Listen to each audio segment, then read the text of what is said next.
Well, good morning, everyone, and good morning to those of you out there in television land. Apparently, we are being taped. Did you turn it back on? I did. So, if there's someone who said, "Oh, I wish I'd gone to that," and wants to get in on this or the rest of it, who can't come to church, we do put it on our website. Okay, Jerry does a nice job, so be sure you let people know, because this isn't just meant for Episcopalians. This is for anyone. They have to be aging, though. Yeah, you have to be over 50. Okay. I think you have to be growing older. Growing older. Growing older. Yes. They can't use their children anymore. Well, I'm glad to be doing this here. I've been at this for 10 years or more. The former bishop, with the emphasis from a parishioner in Mason City, who was a deacon, who's since died, said, you know, we're an aging church. We need to work on this topic of aging and eldering. You know, what's there for people now that they're no longer involved in a career and so on. And we spent years putting together bibliography and a curriculum, and we could never get the bishop to institutionalize it. Happily, the new bishop has and is really encouraging this to be spread around. I did a stint at the Ministries Fair along with a priest from Northwest Iowa, and I also did a stint at St. Timothy's in Des Moines. So I've got it a bit polished. You'll have to tell me if it needs more polishing. But we've got more room up here in the circle, folks. It's a lot easier to hear me if you're closer, believe me. And there's one spot there, 2 spots. Yeah, and this spot could be emptied easily. Yep. Yeah, why don't you take those? Would you give me the set? Okay.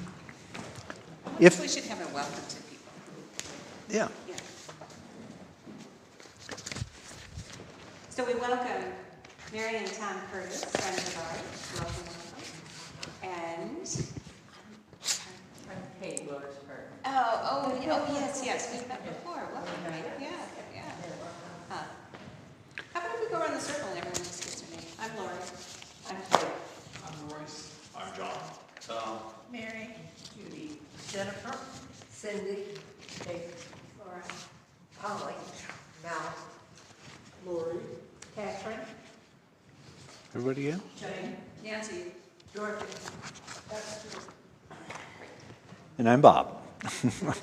I've only got one copy of the readings that I prepared left to go, so if you didn't get one, here it is. We're not going to read them all this morning, but if you're interested, I put together a packet that is a good launch on this series. There's much more to do after this introductory piece. That's why we're having 3 more sessions. The final one I'll be leading, and it'll be about okay, how do we do this? How do we operationalize what we've been learning? Not only because we all need to up our practices, our spiritual practices, but because eldering is a relationship. You can't elder if there's no one to elder, okay? So how do we do that in our community? And already things are happening. I mean, you know about the program where people read for children in schools, okay? Just one example where there's a wonderful opportunity for, passing on the wisdom of the elders to the younger people. But I'm reading about many, many things around the country, around the world, where this is happening in new ways, because we don't live in traditional societies. Elders were common in traditional societies. This person gets to a certain age and their role is no longer to hunt and gather and cook and take care of kids. It's to pass on their wisdom that they've learned over the years. And so it was almost automatic. I wonder if you can define eldering before we get too far in. Well, I'm just beginning to try to do that. Good question. Yeah, it is a good question. And it's not a formula. There's no one way to do it, but it's about a person who has gained wisdom, both because of their experience and because of their spiritual growth, that can be passed on to the community. The example that we read all the time in our lessons is of the prophets. Those are elders, okay? And they often tell us things that we don't want to hear or are hard to understand. But that's their job, is to pass on that wisdom. I'm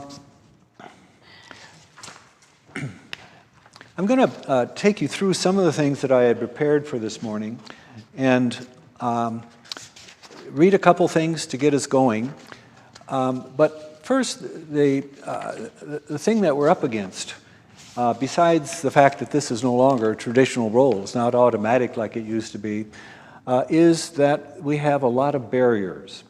And so the first step I want to do this morning, the main thing I want to do, is to deal with some of those barriers. And they're mainly going to take the form of our shadows. We carry around these beliefs that we've gotten from our culture, that we've picked up from our experience, that tell us, well, I can't be like that, okay? And fill in the blank. We'll talk about various ways that that happens in a few minutes. But first, an invitation. The first piece on this was notes from an elder nomad. Why don't you give me the books? And I brought a few books along. There are many, many books. But this is from an organization. Lori actually did an interview with them recently. And the organization is called Sage-ing. Sage-ing. That's their name on their website and so on. And it's broader than Christianity. It includes people from lots of traditions. They've got a wonderful book called From Aging to Saging, and one of the readings in this packet is from this book, but it's one I'd highly recommend. And by the way, you're welcome to borrow these if you're interested. The first book I really read that got to me on this whole topic is by Kathleen Dowling Singh, who is a Buddhist psychotherapist, right? Yeah. I think she is. It's called The Grace in Aging.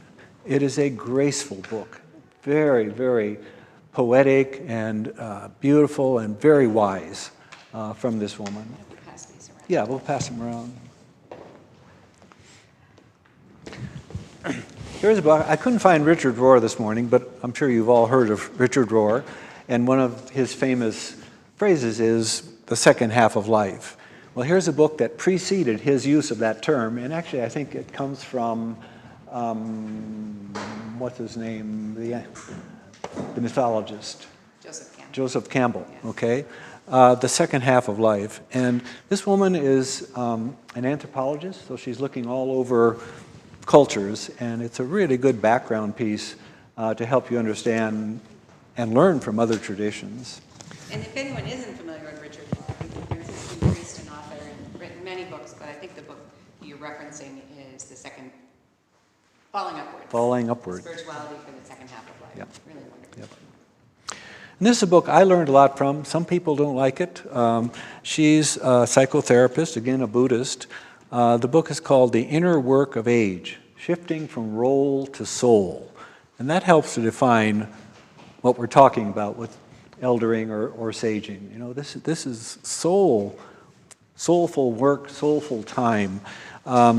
Connie Zweig, and I think it too is a very helpful piece, and I put a piece by her, you know, briefly into this collection. I like the opening piece I put in here is called Notes from an Elder Nomad, okay? And so one of the ideas that fits in with this whole idea of becoming an elder or a sage is that this is uncharted territory. You're a nomad, okay? For you, it's uncharted. There's no formula as to what this is going to be like, what it's going to take. And that's the joy and the adventure and the fear, sort of all rolled up into one word. But that's a lovely piece. He says, as I stand here on the edge of 70, I ask myself, what is it I want to know? Where do I want to go next in this journey? I came to realize my problem was not figuring out what to do next or how to shake off this feeling. The problem was and continues to be finding the strength and courage to do what I know is right for me.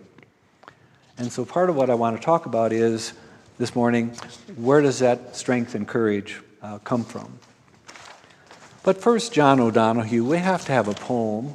Lori, you want to read this? Sure, yeah. Died young. Yeah, Yeah. John O'Donohue, was he Scottish? He was a Celtic poet. I'm sure some of you are familiar. Irish. Yeah. So it's called A Blessing for Retirement. This is where your life has arrived after all the years of effort and toil. Look back with graciousness and thanks on all your great and quiet achievements. You stand on the shore of new invitation to open your life to what is left undone. Let your heart enjoy a different rhythm when drawn to the wonder of other horizons. Have the courage for a new approach to time. Allow it to slow until you find freedom to draw alongside the mystery you hold and befriend your own beauty of soul. Now is the time to enjoy your heart's desire, to live the dreams you've waited for, to awaken the depths beyond your work, and enter into your infinite source.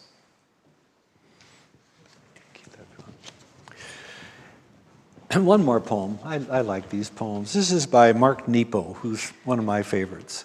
Wrote a wonderful book called Consolations. Highly recommend. It's in the public library.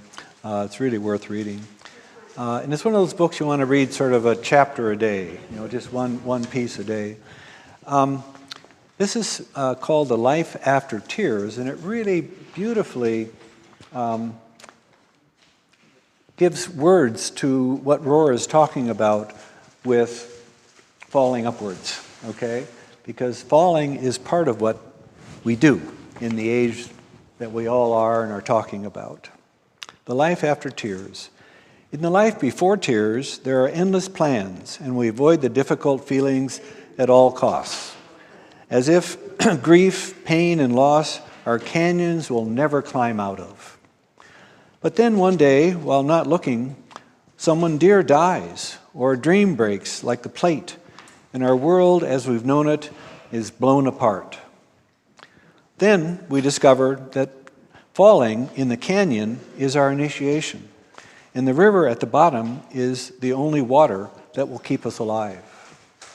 I wish it were different, but the reward for being hollowed out is that the song then sings us. And that really gets me to the point I want to sort of begin with in talking about the process of dealing with our shadows. And that's that at our age we have the opportunity to, in a sense, ditch it all, okay? Most of us have ditched our jobs, and we've got a set of beliefs and habits and practices and so on. We don't have to keep doing, or we could do them differently, okay? But it's scary, okay? And so what could be the motivation for changing, for making the change? Well, first of all, the change is going to happen, okay? We are at the age where the physical changes and the social changes are manifest and impossible to ignore. The question is, what are we going to do with it? And in our society, I think the prevalent view is, well, you're getting old and we'll see you later. Okay, it's been nice knowing you. You've done good things, but we'll take care of things now. Okay, you don't need to trouble yourself. And we'll take care of you because you're going to need more and more help and so on. I mean, that's a predominant message. And it's not as if the goal here is to resist help from other people. That's not the point at all. The point is that we have an opportunity for real spiritual growth of a new sort that we haven't had before. And it begins by letting go, by hollowing out, by ditching the ego, okay? I don't have to worry about that. And the shadow is, been much studied and discussed and so on, and you can come at it in different ways.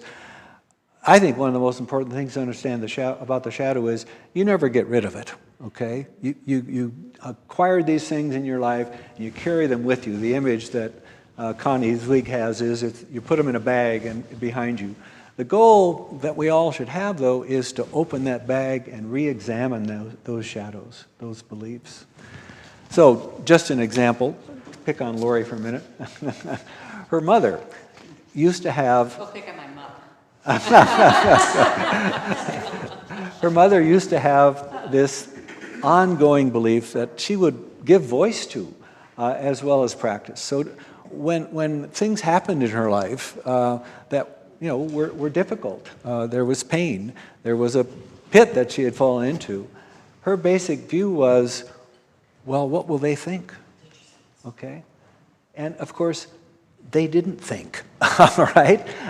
They didn't care that much about her, but she projected onto them, whoever them is, that these things were going to happen, okay? And dealing with that shadow is not easy. I mean, we all have that to some extent, not as much as Grace did. We know someone who is paranoid to the point where he's taken his paranoia and basically destroyed his property by pushing things up with a bulldozer into a big rim around his property so they can't see him. Okay? Is your mom still living, Dorothy? No. It is not. Yeah. Unfortunately, Yep. sorry about that. So what comes to your mind when you hear about shadows? What other shadows do you or other people have that prevent them from doing this spiritual work? Well, one of the problems is people won't let me be the age I am. Mm-hmm. I mean, I tell people how old I am. Oh, you're not that old. Yes, I am.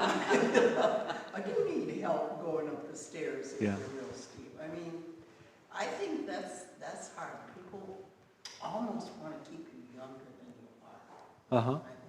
Uh-huh. Going to be there for soccer practice? Are you kidding? That's interesting. Yeah. Yeah.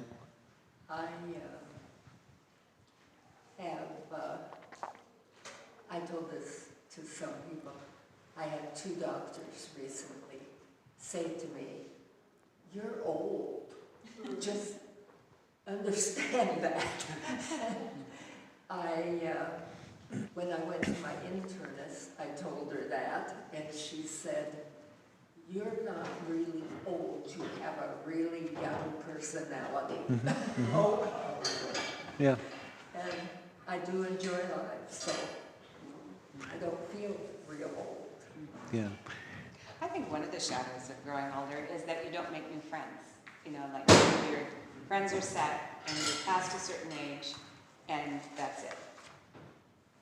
Yeah. That was after Marty died, 2 years like that. And then when I moved to Walden Place, that was the biggest blessing, because now I have all kinds of people and friends, and good Yeah. things and good times and parties and Yeah. the whole works. Yep. Well, one of the things that we tend to do is to stick to old habits and patterns, like dogs, okay? I'm thinking of our dog.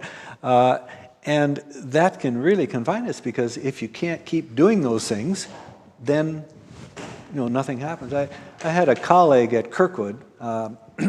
We would work out at the gym a couple times a week, and we used to invite another colleague. And he'd say, "Oh, okay, I'll come." And we show him, "Okay, try this. You haven't done this before." And he would say, "Oh, I can't do that." And we say, "Well, why not?" He said, "I've never done that before." Okay? He was self-limiting in dramatic sorts of ways in the gym, but probably other places as well. Because we define ourselves by where we've been, who we've been, what we've done, and so on. And you can't really enter into the second half of life if you've self-limited in some of these ways. Yeah. Can you think of other shadows that we carry around? I think when I was younger, I would kind of mitigate a lot of my faults and shortcomings by having this narrative of self-improvement. And there's always time ahead to, work on myself. And I'm getting to the point now where, okay, I'm running out of time. And so, and I'd be interested to hear how other people handle this. Just kind of accepting, okay, that's who I am. And I'm never going to change that fault. I mean, that's just, so I'm going to have to accept this and move on. Yeah, yeah. Oh, exactly. And sometimes we denigrate ourselves. You know, it's kind of the beginning of a paragraph begins with, "Well, I'm sorry, I sometimes forget names, but we're always apologizing a lot. And we don't need to do that anymore." Yeah. Yep.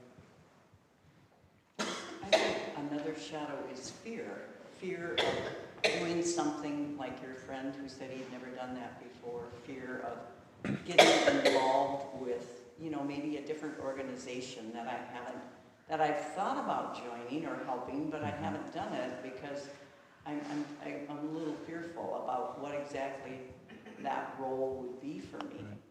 So I think fear, maybe of the unknown, kind of prevents us from doing some things that we could be doing. Mm-hmm. Mm-hmm. I think there's a lot of cultural ridicule too for seeing older people do certain kinds of things that are associated with the young, and so, there's nothing more ridiculous than doing something with a gray hair, I guess, I don't know whatever it is. Mm-hmm. Skinny dipping? Skinny. Good example. Well, it reminds me, of quite a long time ago, I went down, took my daughter to the water park. And I went down the slide, and she was just full of ridicule. That I should be doing something like that. Yes, good example. Yeah. No, you need to know your place, okay? I think one of the things that helps is to do some reading and looking at YouTube or whatever.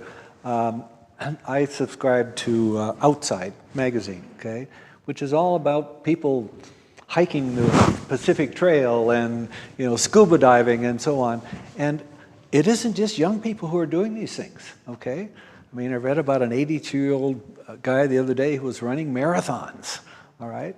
And not that that's what I want to do, but the point is, age doesn't create automatic limitations, whether they're physical or psychological or whatever. Yeah. There was a thing on the news the other day about a 104-year-old woman who just set the record for oldest skydiving, and she didn't start till she was 100. Yep. You go, girl. And she Fear gets me. right, and she was strapped to another person, right? Yeah, I saw the picture. I'd want to be too. Yeah. I think sometimes we try to hang on to the role that we had within our family, or the way our kids think we are, the way our kids' expectations of us. And to say, I'm not that person anymore. I'm not that mom that you had when you were 18. Right. I totally agree, that sense of taking responsibility for everybody else's issues in the family. And I think part of growing older is, the shadow is feeling like if it doesn't get done, it's your fault. And instead of realizing, I've done my work and laid the groundwork, and you guys have to figure it out now. I know that that's an issue with our kids. Recognizing that they are truly adults now, they're not Right. Yeah. Right. like they're in midlife. Yeah. And I don't have to try to mold them anymore. Yeah. Yeah. Well, I think that's really an important point, that when we do this serious work, okay, it affects other people in a lot of ways. Not only that we are able to join in, but also that it helps other people to realize, okay, he or she can no longer do that, it's my turn, okay? I need to fill in. And if we aren't honest about that, sometimes it just doesn't get done. People don't see the need to it. So yeah, it's shifting roles that we're talking about. Yeah. Well, how has the death of parents affected people with that kind of thinking? I think I have one surviving parent, and So I think I'm still kind of in that in-between stage, between feeling like, okay, now I'm the oldest. And I don't have that older generation still to, I don't know, buffer between me and Yeah. existence or whatever it is. But so for those who've already lost both, was that kind of a hard transition to make? There are times, I've lost both my parents for a number of years now, and there are times when I wish I had queried them more. You know, there are things that I could have learned from them that I didn't, or more things I needed to know. Yeah. And these are all self-limitations, often that we don't realize that we're doing. How do we discover these shadows? Well, obviously, partly by talking with other people and hearing their voices. But, you know, the deep, difficult ones often we don't surface just by talking to other people. We've got to do some serious spiritual work, serious self-examination where we put ourselves out there and empty ourselves. Say, okay, you know, I'm willing to face up to myself. I would just try not to do it with Dad than I do with Mom. Mom passed, and you get a lot of regrets about the situation. Should have did this better, should have did that, never, you know, I don't know. Yeah, yeah. You try not to do it with the other parent that's living. Mm-hmm. Yeah. Yeah. Esther? Oh, I thought you had your hand up. Okay. I'm just going to put this over here because you're getting so slow. Mic'd up. Okay. Other thoughts about shadows? You know, we could go on. I encourage you, as you begin to do this work or continue to do this work, that you sit down with paper and pencil and really try to explore, you know, what the shadows are, and then begin to think about, you know, how they limit you and why they're unnecessary, or why it is that you cling to them. Okay, because I think an important thing about shadows is they help to define us. Oh, I'm not a person who could do that, right? Never done that before, and I'm always worried about what would they think. Okay, so it's really important to then figure out, okay, so what's going to take the place, or how are we going to modify that shadow so that it isn't debilitating, but actually is something that is empowering. I think So one I of the wanna- areas that's really apparent in my life and in my friends too is when you hit that stage of whether you're going to drive alone. And I'm allowed to drive, but we'd rather somebody go. I don't know what they're going to do, grab the wheel or something. But seriously, I think that issue about driving by yourself and going on errands is a big one that I think we all have to hit at one time or another. Well, and if we're in a couple, we develop these really elaborate divisions of labor. And when my mom died, my dad kind of gracefully, without appearing to show much effort, took over a whole bunch of things that she had done through the course of their marriage for the last year of his life. And so maybe we should try to do that before our spouse or partner dies. Nice point. And also a lot Make pumpkin pie. of, a lot of emotional work kinds of things, emotional work that kind of gets separated in different couples. Yeah. I just want to put in a good word for the shadow. Okay. In the sense that I think that, you know, Carl Jung, the psychologist, talked about integrating your shadow. It's not like just defeating it, but instead it's about learning from it. And so in that confrontation, I think one of the shadows is just the images that I'm sure we all have of aging. You know, I mentioned in my sermon today about one of my dearest friends has a diagnosis of dementia. And when I look at her, I see her, but I also, the shadow is, my gosh, she's only 9 years older than I am.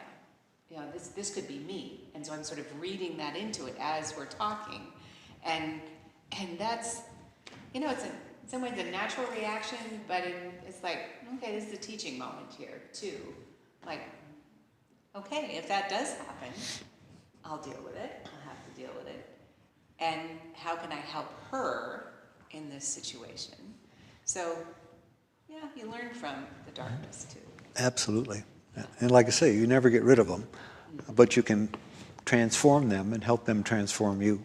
And Yeah. keep them well trained. I think that's what you need to do. like a good dog. A good thing you fetched that. Now go lay down. Okay. Yeah. Well, that brings me to the next point. I mean, this is all material that you can take home and practice, okay? So how do we do this work? And part of it is meditation, prayer, on a regular, if not daily basis.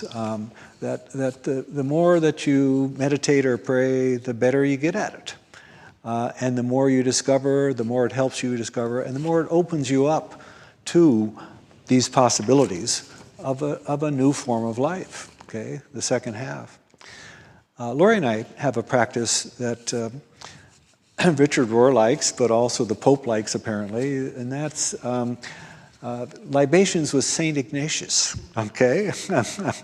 At the end of every day, we spend some time talking about our days, but especially talking about the highlights, the things that really sparkle and that we're most grateful for. So the St. Ignatius connection, I should say, is that St. Ignatius was famous for having his review of the day. Mm-hmm. And so we've turned that into sort of, a mutual kind of...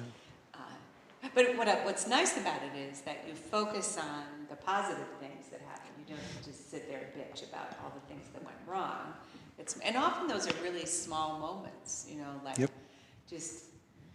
A bird. A bird, yeah. Not that I had thanks for the bird that disappeared this morning. That was a miracle. No idea. The smoke alarm was going. Yeah, you all missed that. It was fun. Yeah. It didn't happen again after I said it would. I think it had to do with the fact that we finally turned the furnace on and that room dried out. Okay. I think the system was, it had gunk in it. It needed to dry out. It's a technical term.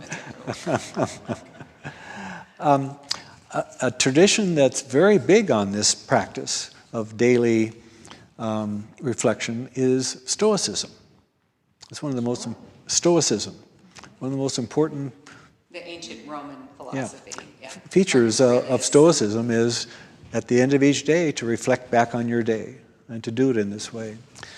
One of the things that I've read a lot about, and you probably have too, is the role of gratitude in people's health and longevity. Okay? And gratitude is something that we often ignore. I mean, it helps if you read the news, for example, and say, oh my God, I'm glad I'm not there. I'm glad I'm not that person. Not that you want to, feel sorry for them or whatever, but to realize the gifts that we have and to be grateful. And one of the things I want you to think about for a minute, a number of people say that gratitude is one of the most important ingredients in being resilient. Why would that be true? Sydney? I don't know why it's true, but my psychiatrist told me I'm one of the most resilient people he's ever met. Because I've gone through lots of things and have worked them out and have come out on a brighter side. I can second that. I've known you for decades. Gratitude gives us hope.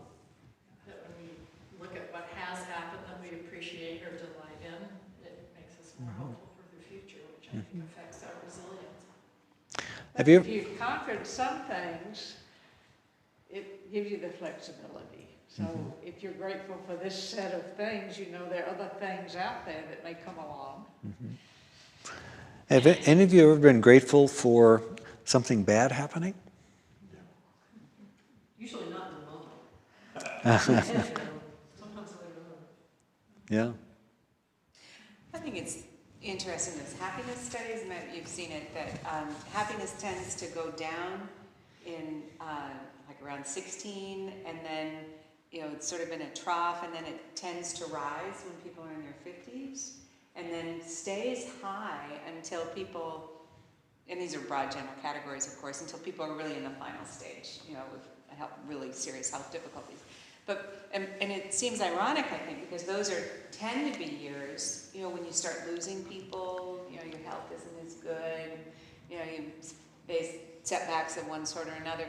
But I think part of it is gratitude, and also this sense of, well, I survived that, you know, that turned out okay, this sort of, you know, catastrophizing. If this happens, my whole life is ruined.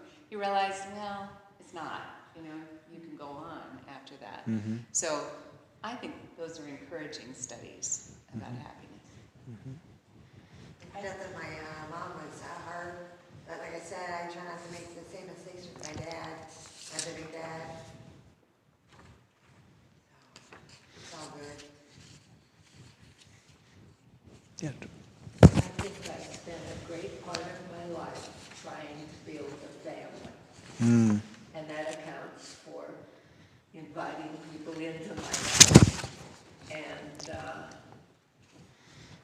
I feel like I understand that about myself, and I understand the reasons now. And I feel okay about having people that aren't blood relatives consider me, or I consider them family. And that's been a supportive, positive thing. Chosen family is a wonderful thing. Chosen family, yes. Yeah. Yeah. Another thing about positive attitude, or I was reading that sometimes older people handle stress better than younger people, partly because they have a longer view. They've seen problems come and go and come and go, and they see the cyclical aspect of that, but that also we know ourselves better. We know, because we've handled things, we know what's important to us. Yeah. And knowing ourselves better, we can handle stress better, Yeah. hopefully. I think for such a long time, well, I'm speaking of myself, you want your life to be, you know, you want to have your house this certain way, have this, that, and the other thing. And now I just realized that that's so not important. That having a game of pinochle with my 99-year-old mom is something I'm so grateful for. Yeah. So just these little things, you know, mean so much. And all of the material things doesn't mean anything. I think you're onto something really, really crucial. I mean, our society and culture worships stuff. Okay, we're consumers. That's how we define ourselves in 1,000 different ways. Okay, I'm a person who eats this, not this, and drinks this, not that, you know, etc. And that's a loser's game. Okay, because there's always somebody who has more money, fancier clothes, better, you know, fill in the blank, and that way of defining yourself is empty. I mean, we know plenty of examples of rich, famous people who are empty. And so, you know, clearly I think this group doesn't need much on that. I did give you a piece with this, if you read it, by Cameron Trimble called "In Times of Turbulence, Fly Loose." Okay? And that's, in a sense, what we've been talking about for the last 5 minutes or so. You know, we've reached the age now where our pretense that we can predict and control is way down, okay, or it should be. If nothing else, we need to work on that because life has so many, you know, curves that it throws. I mean, who would have known that Hamas would attack Israel yesterday? I mean, out of the blue. Apparently, nobody saw it coming. Or if they did, they didn't say anything. A pandemic, boom, there it is. Life throws things at us. And so that resilience is so important, and it's based on not pretending that we can predict and control everything. And that doesn't mean we shouldn't, clean our house once in a while and, make sure you put fall air in your tires, okay? Because that summer air isn't strong enough to deal with. I mean, I'm being a little facetious, but. One of the things we've learned in this age is the power of giving things away. Yeah. Yep. Many of us have downsized and struggled. Oh, my Aunt Susie gave me that when I was 4. Can I and so we got rid of a lot. And in the 4 years since we went through that whole process, not once have I come to the point where I said, oh, damn, I wish I hadn't given that away. Not once. And so it's a good thing to give things away. Yeah. Even when it feels immediately hard, but cast your bread upon the water. Yeah. I read a piece recently that reflected on a phenomenon I saw a lot of when I went out to the Black Hills early in the summer, visited my brothers, and drove through the hills. And I was just really struck by the tremendous building that's going on, especially of storage units. These little square boxes and so on, they're just everywhere, okay? And it's sort of odd in a place like Iowa City where the houses are way too big to begin with. They still have, people have storage units. But this person was reflecting on it. I said, my wife and I, our kids are out of the house and we're thinking of downsizing. And so we got a storage unit because we had a lot of stuff that, we couldn't take to the new place. And they didn't go to look at that stuff or anything. 2 years later, he said, okay, I'm going to go look. He realized it was full of junk, okay? I mean, we're saving all this stuff, and actually it's really junk. And so I think of storage units as sort of a mind-boggling phenomenon, but there's a lot of square footage given to them. Well, this is a good lesson because we're going to our storage unit this afternoon.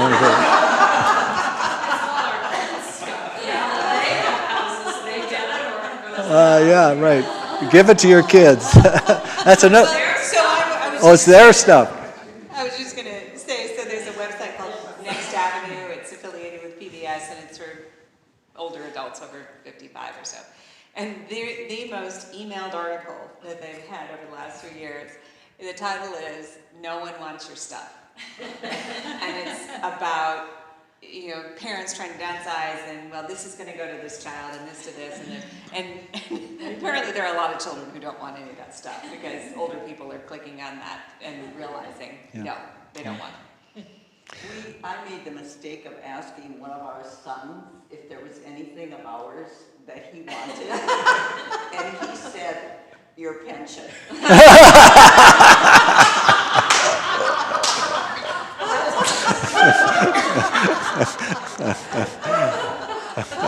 On the other hand, my mother, when she was downsizing, just kind of kept her ears open for if somebody said, I just love this thing that you have in your house. She'd say, here. Yeah. I got her creche, and I thought, why would you give that away? I mean, it's a gorgeous piece, handmade. And I thought, why would you give that away? Because you can still get many years of enjoyment out of this. But she saw how much I enjoyed it, and for her, that brought joy to give it to me. One more thing. Yeah, and we can do that with our kids. Yeah. Those of us who have kids. No, I think John's right on. The giveaway is one of the most important aspects of moving into this phase of life. Maybe you used to need this stuff, but you really don't now. That you're onto something else, and so it's lightening up so that you can take on different tasks than you used to spend all your time with. I know people that were avid gardeners who are happy not to be gardening because now I have time to fill in the blank. Do things that I really feel like I want to do and need to do. So giving away is really crucial. If you traveled enough, you found societies where you learn very quickly, don't admire what's there, because they're so used to giving, just load you up. Yeah. Anthropologists have studied a lot of traditional societies, and I think of a number of Native Americans, but there are societies all around the world where the giveaway is one of the most important social practices of that society, because what it does is to tie people together. Okay, in some societies there was some sort of infamous Northwest Coast Indian societies that had so much leisure time because the salmon just came up and asked, catch me, okay? So they didn't spend a lot of time doing much work, and so they made a fetish out of giving away. I'm more important than you because I gave away more than you did. So you got to be careful about these things. I think another lesson I learned from my mother about giving things is that she really lets go of it then. Yeah. So it doesn't matter what I do with it the next day or the next week or whenever. It's out of her hands, it's in mine, it's off of her. Yeah. I think that gets to another really important part of aging, and that's to find the right role models. To learn from people, to sort of see how they did it. That I think of our friend Jackie, who some of you knew, Jackie Phillips, who was at Trinity for a long time, and she moved to Iowa City when she was 83, and she knew one person. She knew her sister, and because she moved in with her. And then when she had her 90th birthday party, we had a party for her, like 100 people there, and half the people considered her one of their dearest friends. And so at 83, she started making an entirely new set of friends. And then things didn't work out so well with her sister, and so she moved into Ecumenical Towers, which is a very small footprint. And so she gave away almost everything, and she just loved living downtown, in a penthouse apartment downtown. And so, but she's my role model for aging. It's just like, wow, what a, really. I remember how old she was when she had surgery on her eyelids because they were droopy. Mm-hmm. She was in her 90s. 90s, yeah. I think she bought a new computer when she was 90, too. Anyway. Well, I'm wondering what people are thinking about this discussion of President Biden's age. I don't know where the shadow is coming into that discussion and debate. And we're certainly not seeing him as an elder, a wise elder in a lot of ways, I don't think. We're seeing his age as a real shortcoming to merit. I guess I think it's unfair for others to make that decision for him. I think that he should be able to determine if he's capable of this position without my criticism or input. So then you have Mitch McConnell and Chuck Grassley. Other people who others can. Well, maybe we do make judgments. Maybe we should. Yeah, maybe the flip side goes back to that driving question: is when do you step aside and say, okay, I'm handing this over to the next generation or something? Maybe my feelings about Biden is that he should have passed it on. I don't know. But still, it's Ruth Bader Ginsburg. Yeah, it's a troubling discussion we're having right now. I hope some productive things can come out of it instead of just. Well, But I think though, we're talking about, that subtitle of that one book, Moving from Role to Soul. That's what that's about. That if your role defines you, what happens when that role isn't yours anymore for whatever reason? Well, then you go deeper into your soul, which you always have, regardless of what your role is.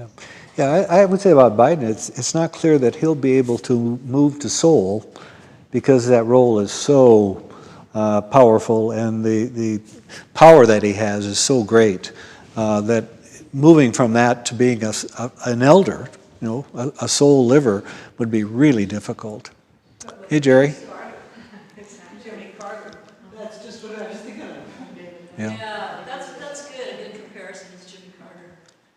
So one of my great mentors in my life would say that really you're not prepared to have your life or your career till you're about 55 or 60.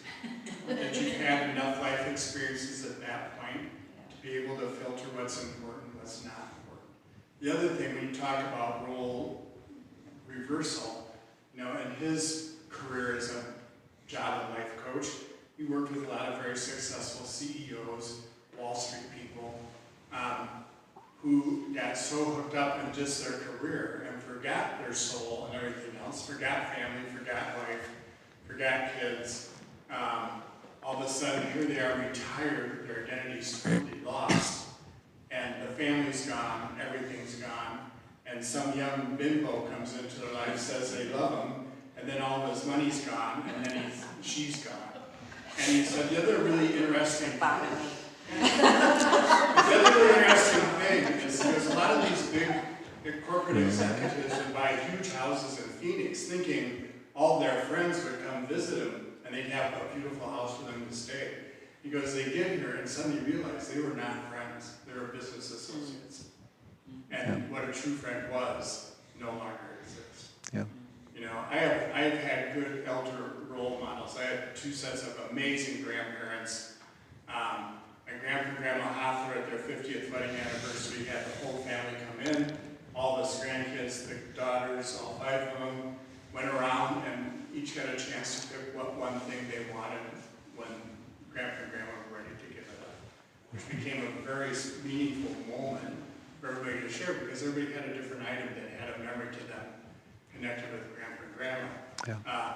My mom, after cleaning out about 3 or 4 relatives' houses that didn't get it done before they passed away, put all of us kids' stuff in her car, went individually to each of our houses, sat us down and said, pick out what you want, what you don't want, toss the rest. And I'm at that point in my life where I'm about ready to have my niece and my nephews come and say, here's what I got, take what you want, rest is gone. Yeah. Well, there's that term. It's just things. Yeah. There's that term Swedish death cleaning. Some of you might Yeah, have heard of right. that. Swedish death cleaning. And so it's a practice that as people get, to that stage, they just take care of it all. They don't want to have anyone else have to deal with their stuff. And so it's a thing in Sweden, apparently. But as I have friends who are aging, it's very fascinating to watch how they cope or handle. And a big part of that depends on how your health holds up. Because there's 97-year-old people that are still great guns, still smart, still, very articulate, and then there's some that, they gave up the ghost and that's it. Yeah. So it's a choice about what you want to be. Yep. Well, in the few minutes we have left, I want you to think, and this is going to cover the next 3 sessions, okay, spread over the next month and a half. Okay, so what does it mean to be in that soul stage, and how do you get there? What are the steps? How do we do it? How do we become elders or prophets or sages, whatever term you want to use for it?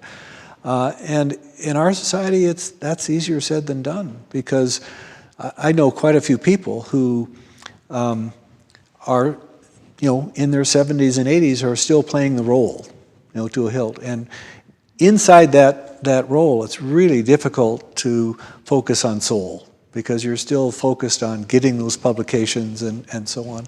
I did have one elder academic colleague who he was happy with what he had done. He was still teaching and doing a good job, but he no longer got his sense of who he was and so on from doing those things. And more he got his sense of doing what he did by helping younger faculty, by helping students and so on.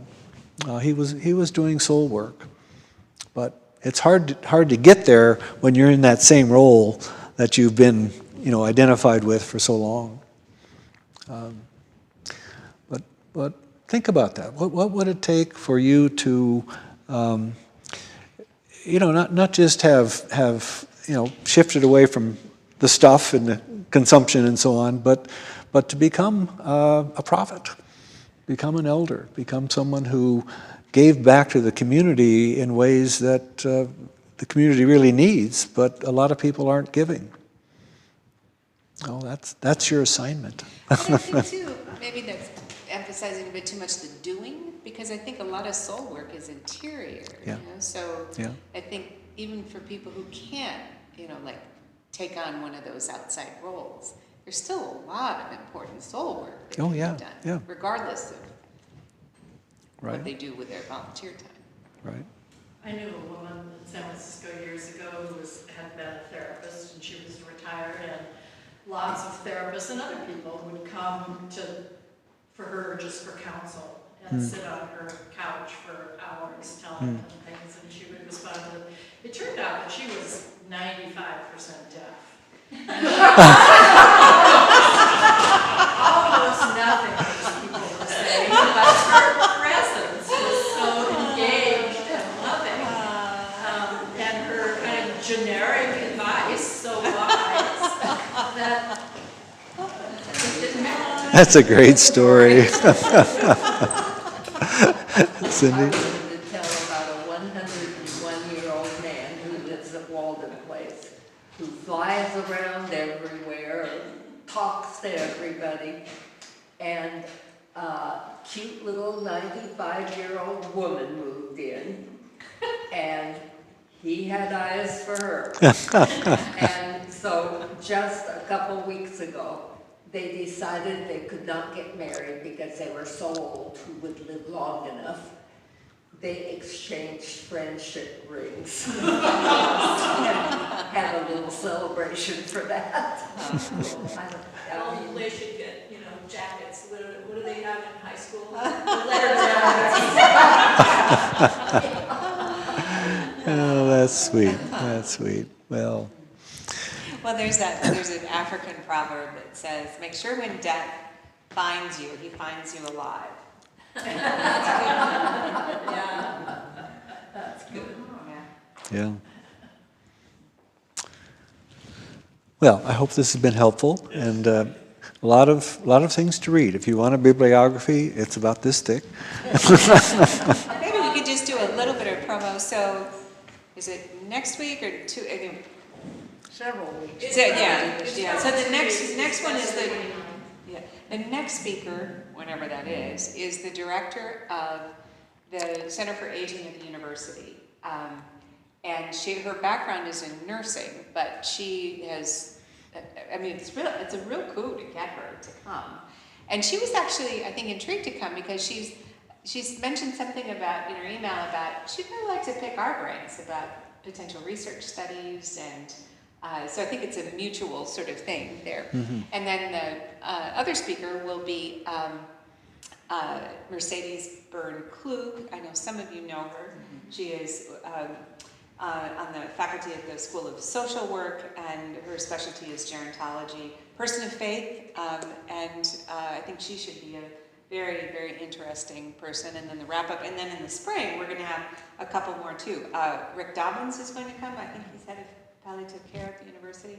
So this will be a continuing area of focus for us, I think. Do we have a way where we could make kind of a discussion group online? Do you have the readings list up for us yet? Is that something? You gave us hard copies. Yeah, I got hard copies. We could make. Sure. Yeah. But if other people wanted to post things that they find particularly, helpful on this topic, or I don't know, is that doable for us? Yeah, we could do it piece by piece too. What do you think, on Facebook, on the New Song Facebook page, or the? I don't know. I would defer to you on what the best. Let me think about it. Let us think about it. Yeah. Okay. Yeah. Great. Well, thank you all. Thank you. My pleasure.